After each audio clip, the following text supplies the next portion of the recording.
Ada seorang pria dari Ramataim Zofim di wilayah pegunungan Efraim. Namanya Elkana putra Yeroham, putra Eliho, putra Tohu, putra Zuf, seorang Efraim. Ia mempunyai dua orang istri, yang satu bernama Hana dan yang lain bernama Penina. Penina mempunyai anak, tetapi Hana tidak mempunyai anak. Dari tahun ke tahun, pria itu pergi meninggalkan kotanya untuk sujud dan mempersembahkan korban kepada Yehuwa yang berbalas tentara di Shilo. Di tempat itulah kedua putra Eli, Hofni dan Pinehas, menjadi imam bagi Yehuwa.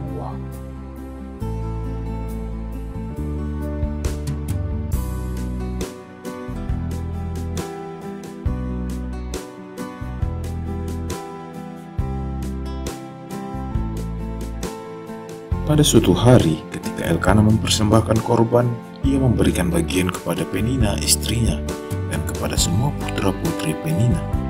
Tetapi kepada Hana diberikannya satu bagian.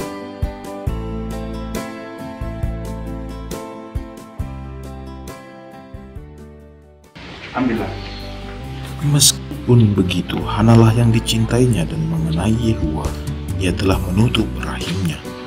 Madunya juga sangat mengesalkan hatinya, dengan maksud membuatnya merasa kalut, karena Yehuwa telah menutup rahimnya. Demikianlah yang dilakukan Penina tahun demi tahun, setiap kali ia pergi ke rumah Yehuwa.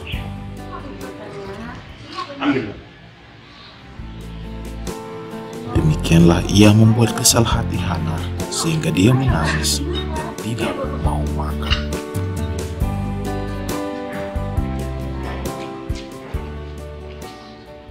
Akhirnya mempunyai anak-anak seperti ini membuat kita sangat gembira menjalani hari-hari kita selalu.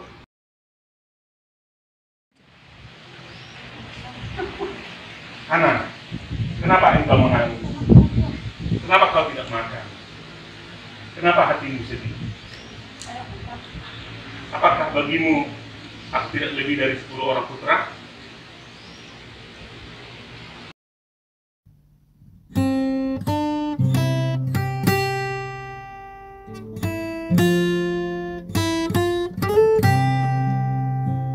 Oh Yehuwa yang berpala tentara, jika engkau sungguh-sungguh mau melihat penderitaan budak perempuanmu ini dan mengingatku, dan tidak melupakan budakmu ini, dan memberi budakmu ini seorang anak laki-laki, aku akan memberikan dia kepada Yehuwa sepanjang hari-hari kehidupannya, dan pisau cukur tidak akan menyentuh kepalanya. Mengapa engkau berperilaku seperti seorang pemabuk? Singkirkan anggurmu dari dirimu. Tidak, Tuanku. Aku adalah seorang wanita yang sangat tertekan rohnya. Anggur dan minuman yang memabukkan tidak aku minum. Aku hanya menyerahkan jiwaku kepada Yehuwa. Janganlah Tuanku menganggap rendah hamba perempuanmu ini, seakan-akan aku ini wanita yang tidak berguna. Kalaupun aku berlama-lama berbicara, itu karena begitu besarnya kecemasanku dan kekesalanku.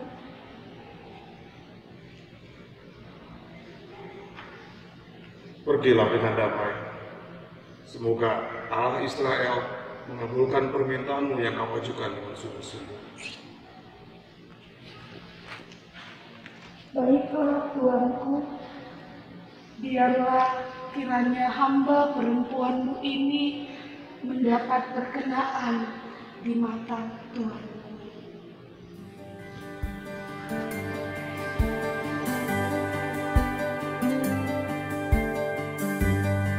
Keesokan harinya mereka bangun pagi-pagi sekali, lalu sujud di hadapan Yehuwa.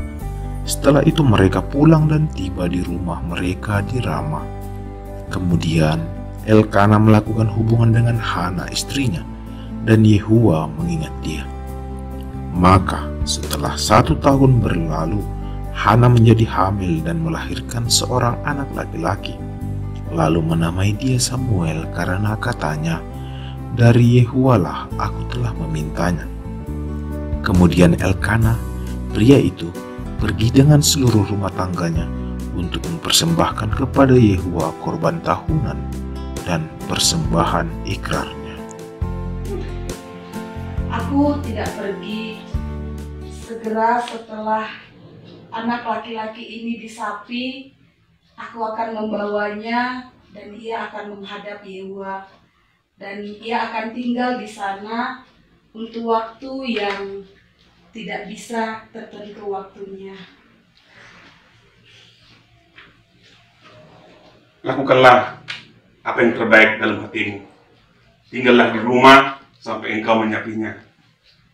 Dan semoga Yehuwa mengabulkan firman-Nya.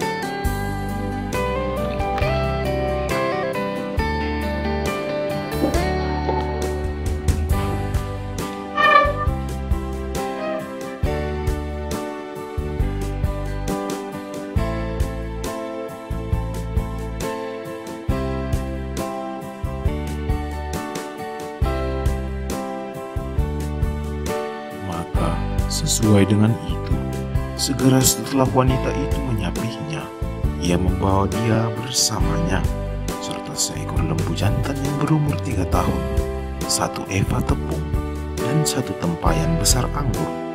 Lalu ia masuk ke rumah Yehuwa di Silo, dan anak laki-laki itu menyertainya. Kemudian mereka menyembelih lembu itu dan membawa anak itu kepada Eli. Ibu, kita hendak kemana?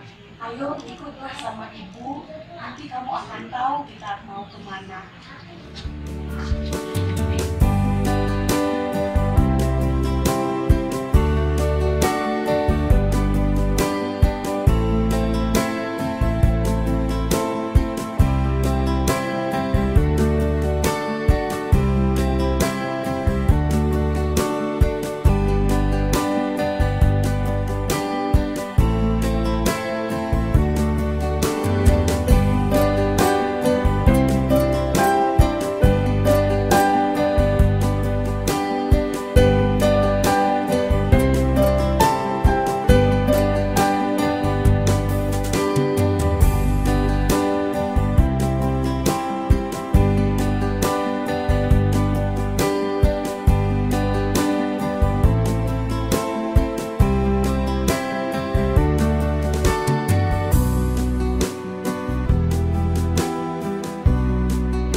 Permisi Tuanku, demi kehidupan jiwamu Tuanku, aku adalah wanita yang dahulu berdiri denganmu di tempat ini untuk berdoa kepada Yehuwa.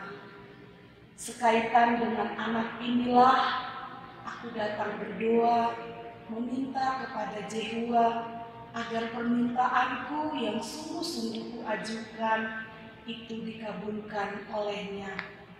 Maka oleh karena itu aku akan meminjamkan dia kepada Yehuwa.